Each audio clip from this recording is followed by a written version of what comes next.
An old fisherman once caught something in his net that no one in his village would ever believe. Not a fish. Not treasure. A voice, calling his name from beneath the waves, in a language older than his grandfather's grandfather. This is the story of what happened when he pulled his net back up, and the choice he made that changed his life and his village forever. In a small coastal village, there lived a fisherman named Tomas, known for being the poorest man on the shore. While other fishermen returned each evening with full nets, Tomas often came home with barely enough to feed his family. It wasn't for lack of trying. He rowed out further than anyone, stayed out longer than anyone, and still, the sea rarely gave him anything in return. One evening, exhausted and ready to give up for the night, Tomas felt something enormous pull against his net. Heavier than any fish he'd ever caught, thrashing with a strength that nearly pulled him into the water. When he finally hauled the net onto his small boat, he found not a fish, but a woman unlike any he had ever seen, with skin that shimmered faintly like moonlight on water, and where her legs should have been, a long silver tail. She looked at him with wide, frightened eyes, tangled helplessly in his net. Tomas could have taken her to the village. Sold the story alone would have made him famous. Instead, without a second thought, he cut the net open and freed her, watching as she slipped back beneath the surface without a single word. He rowed home that night with an empty boat, exactly as he had every other night that month.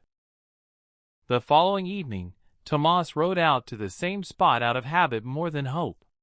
As his boat drifted quietly in the moonlight, the water beside him rippled, and the same mermaid rose to the surface, watching him carefully.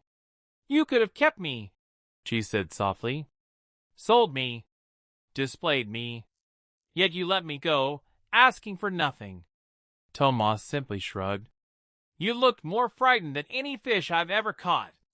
Seemed wrong to keep something that scared." The mermaid studied him for a long moment, as if deciding something important. "Kindness like that is rare on these shores," she finally said. "Rarer than any treasure buried beneath them." Over the following weeks, the mermaid began appearing at the same spot each evening, and slowly, Tomas's fortune began to shift.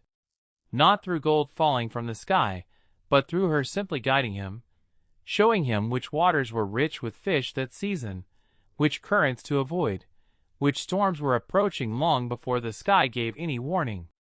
His nets, once nearly always empty, started coming back full. Word spread through the village of his sudden luck, though no one knew the real reason behind it. But Tomas noticed something else changing too. He began sharing his surplus catch with the families in his village, who still struggled the way he once had, remembering exactly what those empty nights had felt like. Eventually, another fisherman, a man named Raphael, noticed Tomas rowing to the same quiet spot each evening and grew suspicious. One night, he followed him quietly, hiding behind the rocks near the shore, and saw the mermaid rise from the water. The next morning, Raphael gathered several other fishermen, convincing them there was a fortune waiting in that water. That the mermaid herself, or whatever treasure she guarded, could make them all rich beyond anything the sea had ever given their families. That evening, they rowed out together, nets ready, determined to capture her by force. Tomas arrived just as the men closed in around her, nets raised, arguing over how to divide whatever fortune they believed she carried. He didn't hesitate. He stood between them and the water, refusing to move, even as the other men mocked him for protecting something that wasn't his to protect. "She's not treasure," Tomas said. "She's someone who trusted this water to be safe.